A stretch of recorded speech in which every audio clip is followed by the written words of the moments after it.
బొమ్మాలి నిన్ను వదల బొమ్మాలి. ఇక్కడ చాలా వేడిగా ఉంది, ఏసీ పని చేయట్లేదు. ఎవరైనా వచ్చినా నీ సమాధిలోంచి బయటికి తీసుకెళ్ళండి. ఇంటర్నెట్ లేదు, వైఫై లేదు, ఐఫోన్ కూడా పని చేయట్లేదు. ఎవరైనా వచ్చిన బయటికి తీసుకెళ్ళండి రా. ఎందుకు అలా గొంతు చించుకుంటాం? అత్తమ్మా నన్ను బయటికి తీసుకెళ్ళత్తమ్మా. నేను తెచ్చుకున్న క్రాకర్స్, జంతికలు అన్నీ అయిపోయాయి. ఈ సమాధిలో నేను ఉండలేను, కానీ నన్ను బయటికి తీవా ప్లీజ్. అబ్బా ఆశ, ఈ బుద్ధి నిన్ను లోపల ఏక మొదలు ఉండాలి. అయినా ఇందా నుంచి వింటున్నాను, ఏంటో నిన్నొదలా అని చెవి కోసిన మేకలా గొంతు చించుకుంటున్నావు. చూడు నాయన, నిన్ను వదలా అని పెద్ద పెద్ద డైలాగులు చెప్పావనుకో, ఏ జన్మకి నీకు విముక్తి లేదు.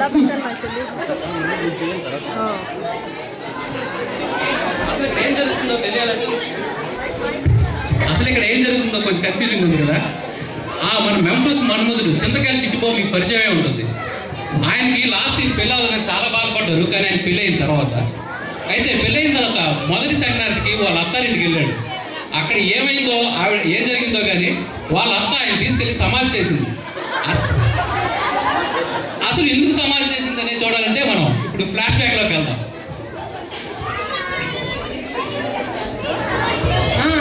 రంగయ్య, ఆ హాలు, కిచెను, బాత్రూము అన్ని క్లీన్ చేసావా లేదా?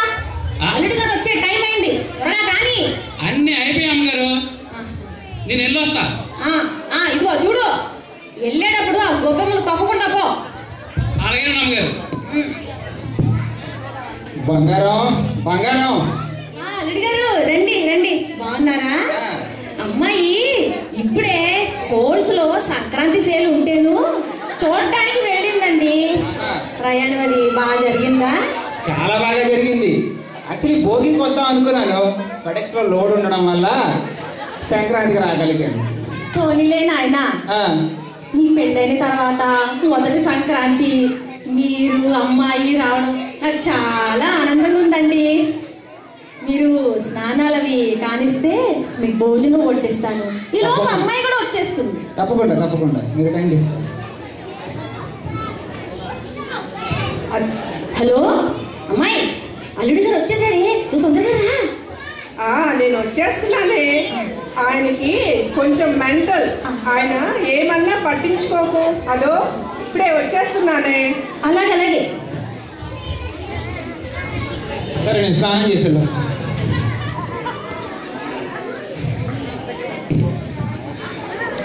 అత్తయ్య గారు, స్నానం అయిపోయింది, భోజనాలు కూడా అయిపోయాయి. ఇంకా మాకు అదే అల్లుడు గారు, మీకు ఇంకా మాకు ఇవ్వాల్సినవి ఇస్తే సంక్రాంతికి మేము వెళ్ళిపోతాం. భలే వారు అల్లుడు గారు, మీరు అంతగా అడగాల. మీ మావయ్య గారు కొత్త బట్టలు అవి కొని తెచ్చారు, అమ్మాయి రానివ్వండి, ఇస్తాం. కొత్త బట్టల కోసం ఇంత దూరం రావాలా? మా ఊర్లో దొరకవా కొత్త బట్టలు? అలా కాదు, కానీ ఒక కారు ఇవ్వండి. ఏంటి కారా? పోయిన దసరా పండక్కే కదండి బంగారు గొలుసు ఉంగరం అడిగితే కొని ఇచ్చాము. అయితే ఆ తర్వాత దీవాళి పండక్కి 70 ఇంచ్ LED టీవీ అడిగితే అల్లుడు ముచ్చట పడుతున్నాడు కదా అని సొప్పో చేసి కొని ఇచ్చాం. అయితే ఆ తర్వాత నిన్న వచ్చిన వైకుంఠ ఏకాదశికి 110 వాట్స్ రుబ్బురాలు, ఆఖరికి గాంధీ జయంతి కూడా ఊరే DVD ప్లేయర్ అడిగారు. ఇలా ఎన్ని? మళ్ళీ ఈ రోజు సంక్రాంతి పండక్కి మీకు కారు కావాలా? ఇహ నేను సహించేది లేదు. కాదనే వాళ్ళు లేరు కదా అని నీ ఆశకి అద్దు ఆపు లేకుండా పోతుంది. నువ్వు బయట ఉంటే చాలా ప్రమాదం. నేను నిన్ను సమాధి గావించదా?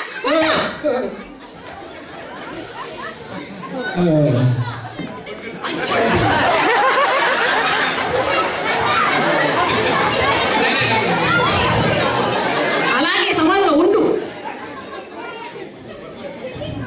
పండక్కి వచ్చి తమ గొంతెమ్మ కోరికలతో అత్తామామలు వేధించుకుని తినే ఇలాంటి అల్లుడికి ఇదే నా అంతిమ తీర్పు.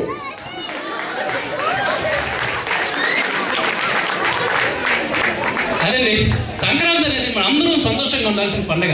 ఇలాంటి గొంతుమ్మల కోరికతో అల్లుని లోపడేయడం అరుంధతి లాంటి అర్థం తప్పేమీ లేదు.